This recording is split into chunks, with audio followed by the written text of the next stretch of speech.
یا مریم مقدس، یہ کام خطرناک ہے، اپنے حال پر رحم کرو۔ بی بی، اگر آپ گرفتار ہو گئی تو آپ کے ٹکڑے ٹکڑے کر دیے جائیں گے، خدا را یہ کام نہ کرو۔ تم بیکار باتیں مت کرو، میری مدد کرو۔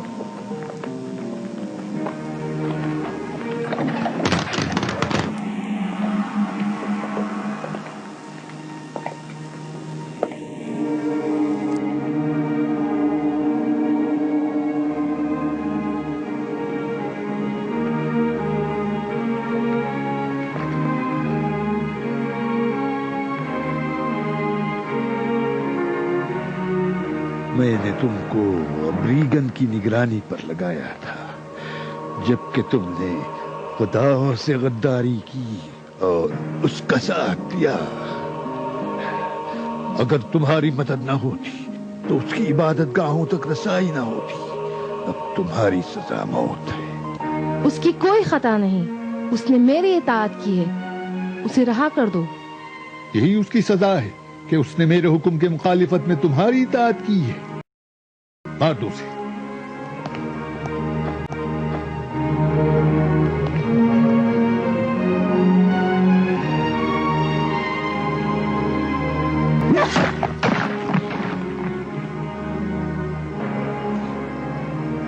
اس نے اپنی غداری کو بھگتا، اب تمہاری باری ہے، خداؤں کی آگ میں جلو۔ تم مجھے موت سے مت ڈراؤ۔ جس دن تم نے میرے والدین اور متعلقین کی میرے آنکھوں کے سامنے پتھر کے بتوں کے قدموں میں قربانی کی تو میں نے اسی وقت انتقام کا فیصلہ کر لیا تھا۔ میں تمہیں ایک موقع دیتا ہوں، کیا تم اپولون کے سامنے خدائے عیسیٰ سے اکراہ کا اعلان کرو گی؟ کسی کی پرستش نہیں کرتی اور اس کے سوا کسی کو خدا نہیں مانتی۔ ہمارے روم کے خداؤں کے سامنے کیا تم سجدہ اور قربانی کرو گی؟ لعنت ہو روم کے خداؤں پر، پتھر کے بتوں اور بت پرستوں پر، اور لعنت ہو روم کی ظالم حکومت پر۔ نہیں نہیں، اے میرے خدا، اے خدائے اپولون، اس قربانی کو قبول کر۔ میری امی، نہیں نہیں، میری امی۔ ہیلن، میری بیٹی۔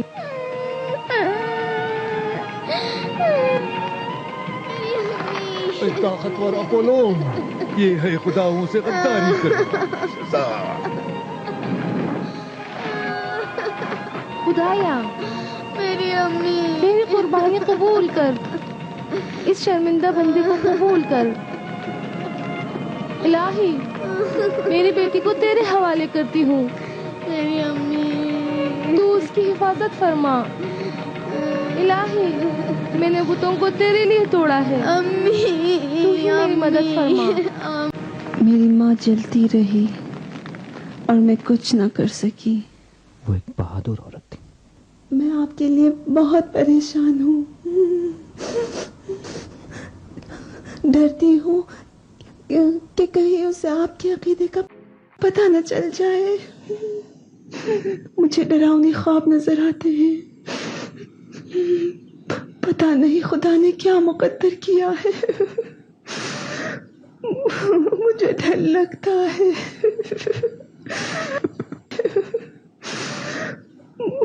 مجھے ڈر لگتا ہے۔ اتنا پریشان ہونے کی کوئی بات نہیں۔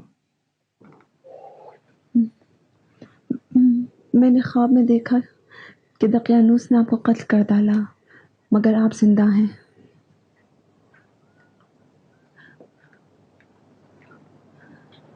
وہ ہمیں لگاتار دھمکیاں دے رہا تھا اور وہ ہمارے درمیان کھڑا تھا۔ ہم ایک دوسرے تک نہیں پہنچ پا رہے تھے، ہم ایک دوسرے سے بہت دور تھے۔ میں جوان تھی اور آپ بوڑھے ہو گئے تھے۔ لگ رہا تھا کہ آپ میرے باپ ہیں، لیکن سمجھ نہ سکی کہ آپ میں سے کون میرا باپ ہے۔ وہ آپ کو قتل کر کے خوشیاں منا رہا تھا۔ میں ڈرتی ہوں، مجھے ڈر لگتا ہے۔ سنبھالو اپنے آپ کو، ایک خواب کے لیے تو اتنا پریشان نہیں ہوتے۔ خدا اپنے مباحث بندوں کو کبھی اکیلا نہیں چھوڑتا۔ میرا آپ کے علاوہ کوئی نہیں، آپ صرف میرے شوہر ہی نہیں، آپ میرے استاد ہیں اور میرے مربی ہیں، میرے منجی ہیں۔ میں جو کچھ ہوں آپ سے ہوں۔ میں نے روشنی آپ سے دیکھی، امید بھی آپ سے پائی اور ایمان بھی آپ ہی سے وہ حاصل۔ نور پہلے ہی سے تمہارے اندر روشن تھا ہیلن، میں نے تو کچھ بھی نہیں کیا ہے۔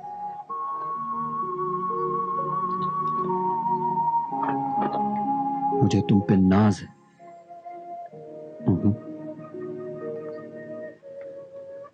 رات میں نے خواب میں دیکھا کہ یہ تصویر میری ماں کی ہے، حالانکہ وہ ایسی نہ تھی۔ میں نے دیکھا میں مر گئی ہوں اور آپ حیران ہیں کہ میری لاش پر یقین کریں جو قبر میں ہے یا اس تصویر پر جو اس دیوار پہ ہے۔ میں ڈرتی ہوں اس تصویر سے۔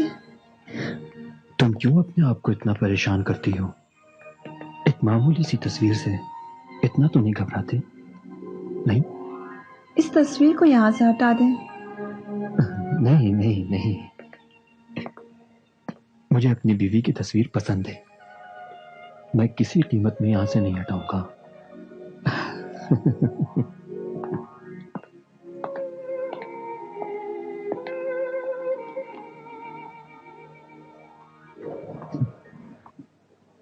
ہم بہت کم ہیں، لہذا ہماری تمام تر کوشش یہی ہونی چاہیے کہ اپنی پوری طاقت اپنے ہم مذہب لوگوں کی تربیت اور اپنے مذہب حقہ کے دفاع اور اس کی ترویج میں صرف کر دیں۔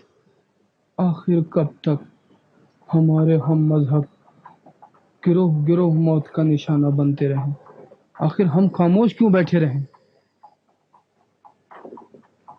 میرا تو یہ ایمان ہے بھائیوں کہ اس پرآشوب زمانے میں طرح طرح کی مصیبتیں جھیل کر ثابت قدم رہنا ہی خود ایک بہت بڑی عبادت ہے۔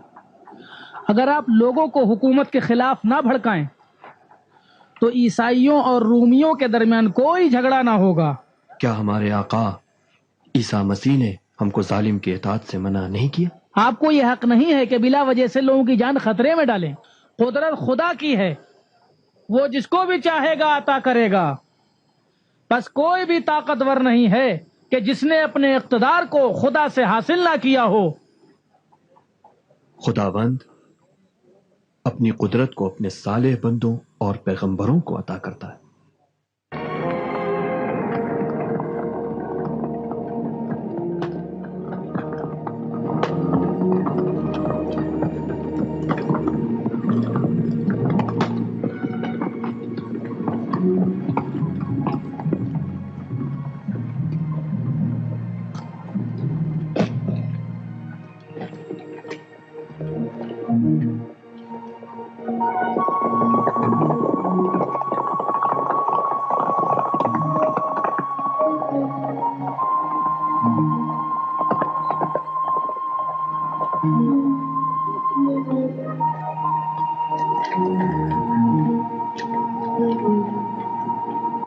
بے شک ستمگروں کی طاقت شیطانی طاقت ہے۔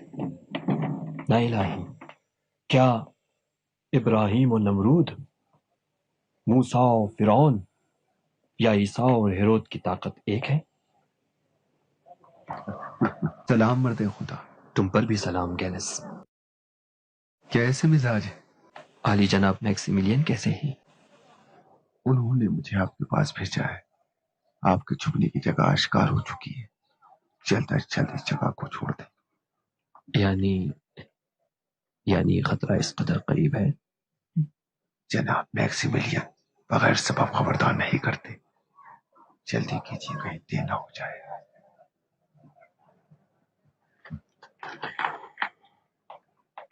بہت خوب، آپ چلیں، میں خود ہی آ جاؤں گا.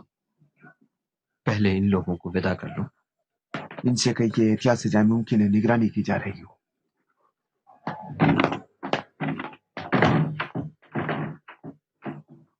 بھائیو، ابھی ہمیں یہ اطلاع ملی ہے کہ یہ جگہ محفوظ نہیں ہے، لہذا نہایت احتیاط کے ساتھ یہ جگہ ترک کرتے ہیں. 3 روز بعد شہر کے باہر والے قبرستان میں پھر ملیں گے.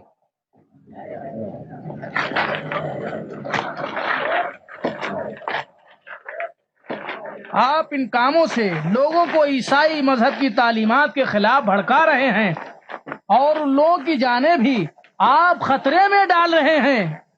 خدا ہم سب لوگوں کی ہدایت کرے.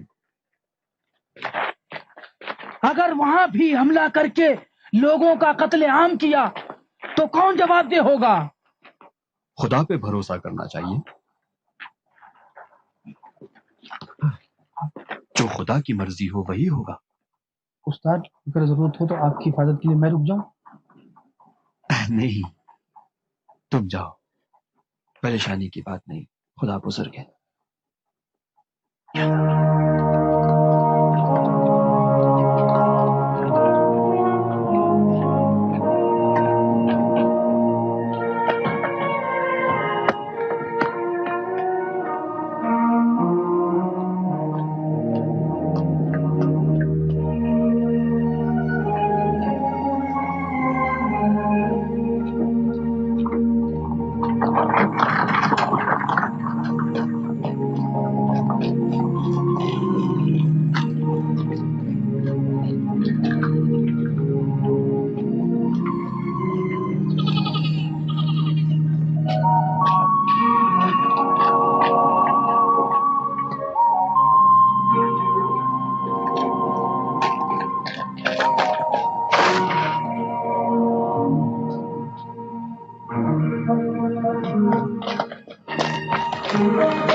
تو یہاں کیا جاسوسی کر رہا ہے؟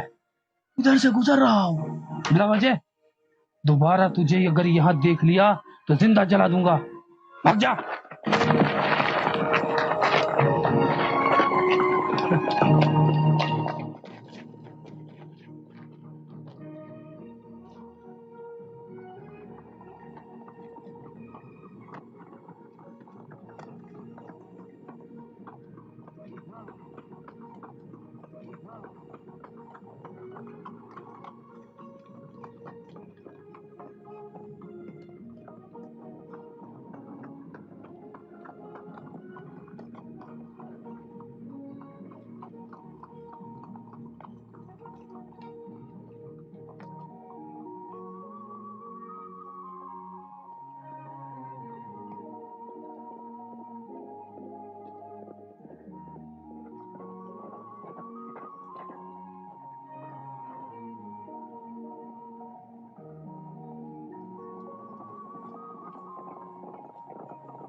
کیا خبر ہے میتھیو؟ عالی جناب جولیس، ازرویل یہودی کے پاس کچھ خبریں ہیں. تم یہاں کیا کر رہے ہو؟ تم سے نہیں کہا تھا کہ دنیا پر نظر رکھو؟ کہا تو تھا، لیکن حضور ابھی چند لمحے پہلے کسی نے اس کو تانگے کے ذریعے بھگا دیا. حضور میں پیدل تھا، لہٰذا میں اس کا پیچھا نہ کر سکا. پیدل کیوں؟ جناب وہاں گھوڑے کی ضرورت نہیں تھی. مجھے نہیں معلوم تھا کہ اس کو وہاں سے بھگا دیں گے. یہ محل کی خبریں باہر کس طرح پہنچی؟ ٹانگے والے کو بھی نہیں پہچانا؟ حضور اس نے چہرہ چھپا رکھا تھا. لیکن میرے خیال میں تانگا شاید میکسیملین کا تھا. میکسیملین کے گھر پر نظر رکھو، دیکھو وہی تانگا ہے یا نہیں. جاؤ. جاتا ہوں والی جناب.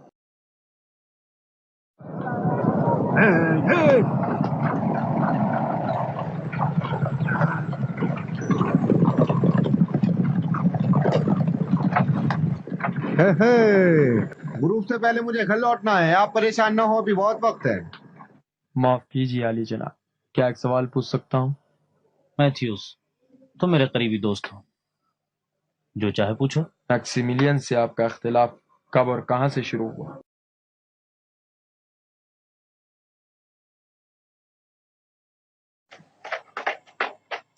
چونکہ تم پر بھروسہ اس لیے بتاتا ہوں.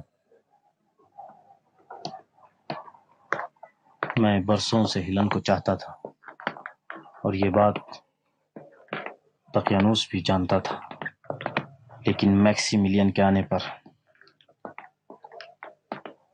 دقیانوس نے اپنی بیٹی اس کے حوالے کر دی.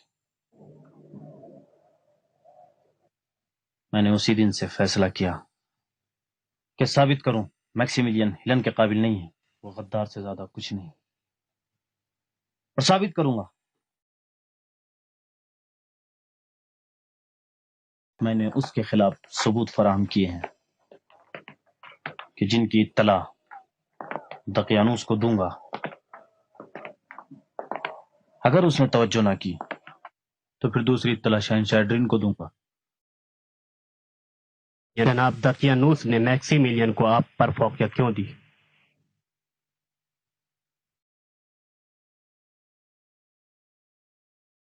پھر یہ بات آ جاتی ہے روم میں ہم سب کے اثر و رسوخ پر. میکسیملین ایک رومی سینیٹر کا بیٹا، اور میں رومی فوج کے ایک سابق افسر کا بیٹا. دقیانوس کی حکومت کے لیے ہم میں سے کون اچھا حامی ہو سکتا ہے؟ افسوس ہے عالی جناب. چھوڑیں.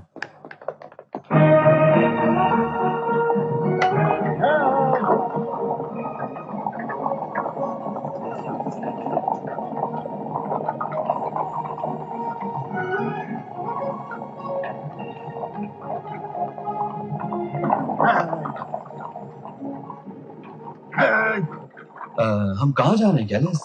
آپ کچھ عرصے کے لیے شہر سے دور رہیں. جنگل میں چھپنے کی جگہ بہت ہے. آپ چند دنوں کے لیے چھپ جائیں تاکہ امن و امان ہو جائے، اور اس طرح رومی آپ سے غافل ہو جائیں. میں ہر روز آپ کے لیے کھانا لاتا رہوں گا. نہیں، میں اکیلا نہیں ہوں، مجھے اجتماع میں پہنچنا ہے. جان کی خاطر فرض کیسے بھلا دوں؟ اجتماع اور لوگوں کو دعوت دینے میں دیر نہیں لگے گی. ابھی بہت وقت پڑا ہوا ہے. لیکن میں نے تو اپنے مومن بھائیوں کے ساتھ 3 دن کے بعد پہنچنے کا وعدہ کیا ہے. احتیاط بھی ضروری ہے. خدا بزرگ ہے گیلس.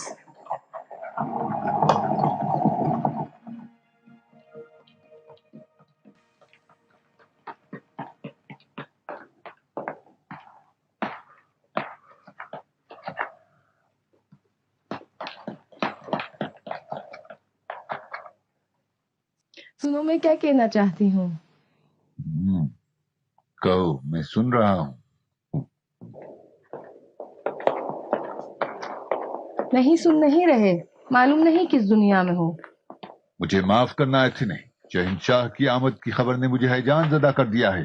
کافی ہے کہ بس ایک غلطی ہو، سب خراب ہو جائے گا. میری ساری امیدیں نقش برآب ہو جائیں گی. کاش تم بلند پروازی کے بجائے کچھ اہم کاموں پر بھی توجہ دیتے. آتھنے، تم نہیں جانتی کہ شہنشاہ کی یہاں آمد روم میں میری حکومت کو کس قدر استحکام عطا کر سکتی ہے. اس کے علاوہ میری بہت سی یادیں تازہ ہو گئی ہیں. ایڈرین کے ساتھ کیا دن گزارے تھے، گویا ابھی کل ہی کی بات ہے. عراق و عجم کی جنگ، کتنی فخر کی بات ہے. جس وقت میں لجن کا فرماندار تھا، ایڈرین نے حکم دیا کہ فال نکالنے کے چوزوں کو باہر لائیں. فالگیر نے پھر دانا ڈالا. میرے خدا، چوزوں نے کتنے شوق سے کھایا. یہ اس بات کی علامت تھی کہ جنگ ہمارے حق میں ختم ہوگی. عظیم فتح نزدیک تھی. کس قدر مبارک فال تھا، کس قدر مبارک فال آتھنے. اس کے بعد ایڈرین عزم اور اطمینان کے ساتھ شہر کی جانب چند قدم بڑھا اور اونچی آواز میں پکارا، ہیں اگر اس شہر میں کوئی خدا تو میری بات سنیں. میں آپ سے چاہتا ہوں کہ شہر کے گھروں سے اور عبادت گاہوں سے دور ہو جائیں اور اس پہ خون غم برسائیں اور ہمارے نیزوں، تیروں اور تلواروں کے مقابلے ان پست لوگوں کا دفاع نہ کریں اور ہمیں اس شہر میں فتح کے ساتھ داخل ہونے دیں. فتح فتح فتح. میں نے نہیں کہا تھا کہ میری بات نہیں سنتے، اپنے ہی خوابوں میں رہتے ہو. ٹھیک ہے، چل کہو کیا کہنا چاہتی ہو. تمہارے خیال میں شہنشاہ کس کو اپنا جانشین بنائیں گے؟ مجھے نہیں پتا. تم نے کہا تھا کہ شہنشاہ سے تمہاری پرانی دوستی ہے. ایڈرین کے ساتھ میری ماضی کی یادیں میرے ذہن سے نہیں نکلتی. میں لگاتار ان دنوں کا سوچتا ہوں. میرا مطلب پرانی یادوں کو تازہ کرنا نہیں ہے. میں چاہتی ہوں کہ ہم اس دوستی سے زیادہ فائدہ اٹھا سکیں. کیا فائدہ اٹھایا جا سکتا ہے؟ ان سے کہو کہ پرانی دوستی کی خاطر اور ان کی جان بچانے کے صلے میں تم کو جانشین بنا دے.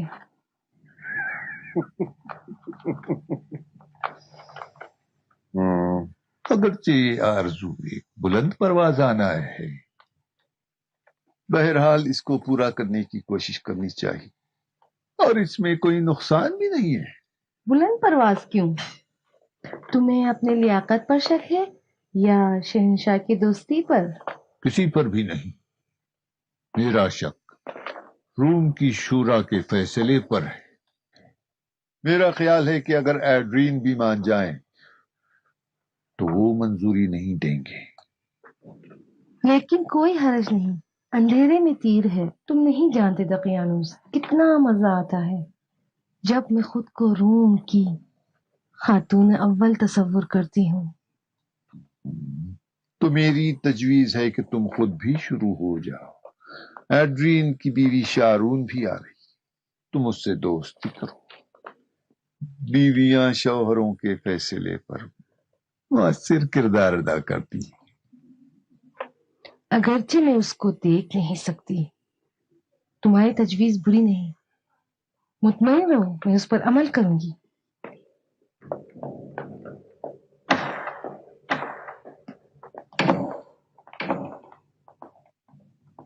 عالی جناب جولیس.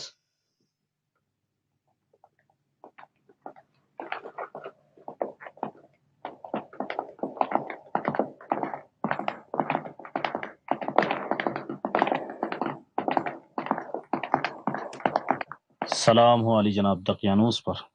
جناب جولیس، شہر کی کیا خبر؟ سب ٹھیک ہے.